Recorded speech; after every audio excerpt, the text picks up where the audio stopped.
Berikut, derasnya arus sungai tak menghentikan langkah sejahtera 16 tahun. Remaja asal kampung Kutorejo, Kecamatan Linge, Kabupaten Aceh Tengah itu nyaris terseret arus saat menyeberangi sungai demi mencapai kebun kopi dan durian.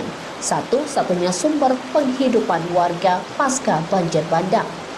Sejahtera nyaris terbawa arus deras sungai saat menyeberang di Kampung Kutorejo, Kecamatan Linge, Kabupaten Aceh Tengah pada Senin 12 Januari.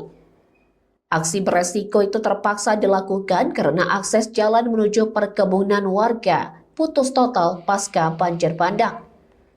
Tampak Sejahtera bersama warga lainnya menyusuri aliran sungai, meniti tebing batu cadas, dan menyeberangi arus deras tanpa pengaman. Sungai yang kini menjadi satu-satunya jalur menuju perkebunan itu harus dilalui warga untuk melangsir hasil panen kopi dan durian dari wilayah Jamur Labu.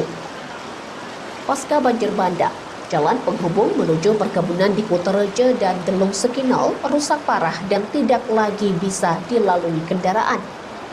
Akibatnya warga tak memiliki pilihan selain menembus sungai demi menyelamatkan satu-satunya sumber penghidupan yang tersisa.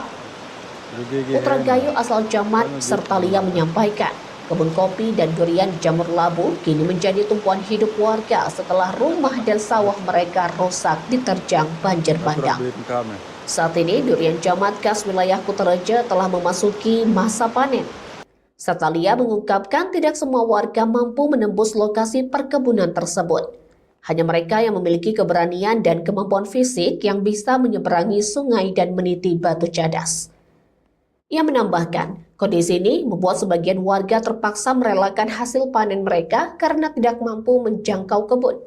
Padahal perkebunan tersebut kini menjadi satu-satunya harapan ekonomi setelah bencana. Ia berharap pemerintah segera memperbaiki akses menuju perkebunan agar warga bisa perlahan memulihkan ekonomi secara mandiri. Banjir bandang di Kutorejo disebut sebagai salah satu yang terparah di Aceh Tengah. Selain merusak rumah, sawah, dan kebun, kampung yang selama ini dihuni warga kini berubah menjadi aliran sungai. Di tengah keterbatasan, warga bertahan dengan mengais rezeki dari sisa lahan perkebunan yang masih bisa dijangkau. Dari Aceh Tengah, Ramadhani, Tribun Gayo.